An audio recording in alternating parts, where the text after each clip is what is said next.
Welcome, ladies and gentlemen, to Penny Pitcher Farms. We have the farm manager out here scattering this hay out. Decided to feed a little bit over here back on the side we call the Granny Hill. Got a little thin spot right here that we're scattering a little hay on. Hopefully get some new grass to grow here and thicken it up a little bit. And so this cattle is they've come over here on this side. We did have them over here on this side in that paddock, and we moved them back over here, and they actually came over here and started picking. Now then, some of these calves are kind of meandering around in this hay and picking around. The rest of them over here in the minerals and the treat that we brought them. Fed them a little bit here. And we got a little domination going on over here, herd dominant. I guess every herd has a leader. And so we got a little Charlotte, the one we call the white cow, is the Charlotte. We thought she was going to have a calf here about a day ago, but she's not calved yet. She just had us fooled, I guess. But she's been away from the herd for a couple of days. And I think she's reestablishing dominance, because she is definitely the dominant cow here. But they're over there sparring a little bit, while the rest of these are having some peace and quiet and getting some things to eat here, between grass and hay and some minerals. And I think Charlotte's about to get the best of them. So the old cow right there just won't have it. She's going to keep right on sparring with her. But farm manager, what do you reckon's going on? I think you hit the nail on the head. I think we separated the white cow out about 3 days ago because we thought she was fixing to have a calf. For obvious reasons, if she'll show us right there.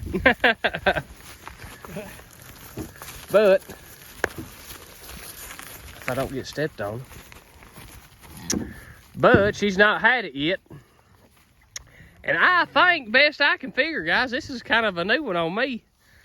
I think in this 3 days time, this black cow here has decided that she was the dominant cow. We've had her polybraid electric fence separating them. So I think those 3 days, I seriously think, guys, I think we got some, what's the correct word to use? Animal nature, animal hierarchy. I think we got something like that going on. But there's a reason Dad pointed it out there. I think the white cow's about to get the best of the black one. There's a reason why you dominant cows are you dominant cows, guys. She's built low to the ground and stout. She's built for it. She's built for it. She may not be the bestin', but she is obviously got more strength, more power, more muscle than this black one does.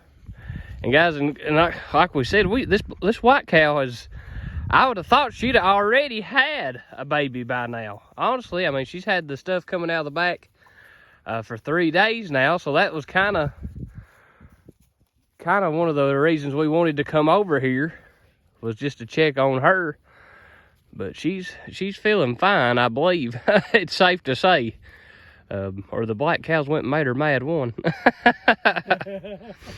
But guys, nice day here in Eastern Kentucky. Look here, guys. This is a prime example, guys. We've unrolled some hay out here for these ladies. Look what they're doing and where they're at. They've left it. So guys, that's pretty well a telltale sign that you're starting to get some grass growth, guys, when you see your cows do that right there. This is the front half of the farm that we've kept them off of all winter. We've had them over here 2 or 3 different rotations just to get the other side a break. But we just pulled these cows off of this. Well, it was about 3 days ago. It was about 3 days ago when that last video, we moved them from here to the paddock that we put them in. So it's had about 3 days rest, and we not had no rain or nothing like that. But that rest, as far as cleaning the grass off, get this piece of twine, come off the row of hay, get it out of the field so nothing won't eat it. But that 3 days rest, guys, is just freshening this grass up. And like I said, it's growing. And these babies and mamas know it. They flat know it. And guys, I wasn't going to talk about it, but it's on my mind. We're in eastern Kentucky, guys, and we don't, in the way of predators, we've always had coyotes. Over the last, probably, I'm going to give a big number, the last 10 years, the black bear has kind of migrated and some say been reintroduced to our state, to our region. And over my lifetime here in Kentucky, I've heard people tell stories and not have much, you know, evidence to back it up about mountain lions and cougars and that kind of thing. Well, in the last 2 or 3 years or so, those encounters have really picked up. And I personally, back in the fall, as I was coming home from work, I didn't see it good enough to bet the farm on it. But I really was convinced that I seen a mountain lion. The brown ones that you see, you know, that they hunt out in the Rockies, that they hunt with the dogs and stuff, the brown ones. I was convinced that that's what I seen. But you don't publicize that too much because people think you're crazy because them things ain't around here. But Dad sent out a big text message to me and Mom yesterday in a big fizz. And he said, I've seen something I've never seen in my life. I thought, oh Lord, has he been on the internet? But he told us, he said, I seen a mountain lion over at the farm. And I thought, yeah, whatever. Mom asked him what he'd been drinking.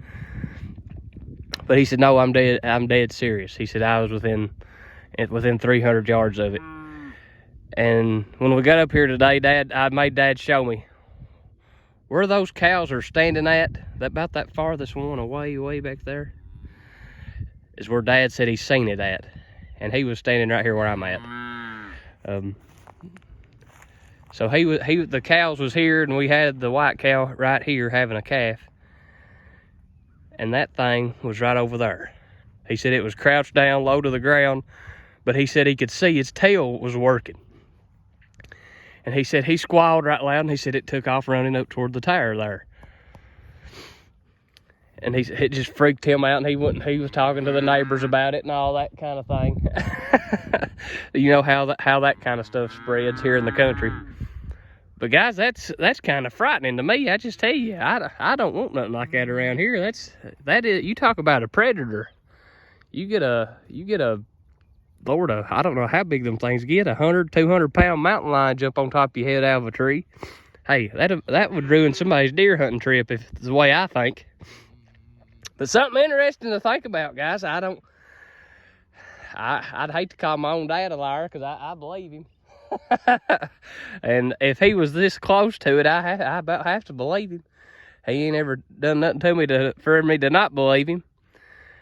But something interesting that happened on the farm yesterday. He said, I didn't have enough sense to pull my phone out. He said, I was too in shock. But these cows right here, these closest one to me, they was smelling the ground right there, and that's what made me start talking about it, guys. And I thought, man alive, that's just ironic to have a cow. Our white cow was literally right here all night last night, Dad said. And to have that thing right there, it just makes it's too ironic, I guess, to not think that sucker was hunting. And I've talked with a couple other people last night and a couple buddies, and they've got trail camera pictures. I mean, the proof is in the pudding. They got trail camera pictures of mountain lions right here in our county, here in Jackson County, Kentucky. So guys, that may become something us cattle farmers have to be aware of. Spring calving is right upon us. I mean, literally, we're right in the middle of it. So all the more reason, guys, I guess, simply put, to get out and check your animals. Make sure everything's the way it's supposed to be. But that's kind of the recent news here on Penny Pincher Farm. It's a little cooler today. It's probably 45-ish, 50 maybe right now. A little wind blowing. It feels pretty nice. The sun shining on you, but if that sun was to go behind a cloud, it'd be pretty cool. But guys, nonetheless, the grass is a growing. The grass is a growing. These cows are really, really enjoying it. Them two things over there. Dad's a referee, apparently. They're still fighting it out. So guys, comment down below what you think. I don't know. The first thing that comes to my mind is just establishing a form of dominance. Like we said, the white cow is the dominant cow. She's the one that always goes to the new paddock first. She's always the first one to the hay. Just like a dominant anything would be, the first. So I guess in these 3 days that they've been separated, we thought we might have had a new chief in town, I guess, and we're making sure that that's not the case, I guess. But you guys comment down below on that, see what you think about it. Tell us what you all think it might be. And also, very interesting, guys, you comment down below. We're in Eastern Kentucky. What's your guys' ideas on the mountain lion situation, the cougar, whatever they call that thing, wherever you're at, the brown ones? Comment down below, guys, and let us know if you've had any run-ins or any advice as to keep them rascals pushed away. Anything like that, guys, because that's a new one on us here at Penny Pincher Farm. That's something that I watched in movies growing up as kids that I thought I would never have to worry about. But right here within the last 12 hours, they've been one right there where them cows is at. So very, very interesting. I was telling them about your mountain lion experience, Junior. Yes. Very, very That interesting. caused old man have a heart attack. He does have old Red with him this morning. He said he will continue to have it with him. Old Red is the pistol. I don't know how much use a pistol will be in a mountain lion attack, but it'll make a loud noise if nothing else. But guys, everybody have a great, happy Saturday. Looking forward to the spring flush coming. That is, I'm guessing, guys, that's just 3 or 4 weeks away. I'm making a prediction this year, guys, and this is far-fetched, I know. And you all agree with me, disagree with me, let us know in the comments. My prediction that there's going to be hay cut at the end of April here in Kentucky. In my lifetime, I've never seen it. I've never looked too hard, really, to be honest with you. But I've never heard of anybody cutting hay in April. I'm making my prediction right now, guys. You all think I'm crazy, or some of you might agree with me.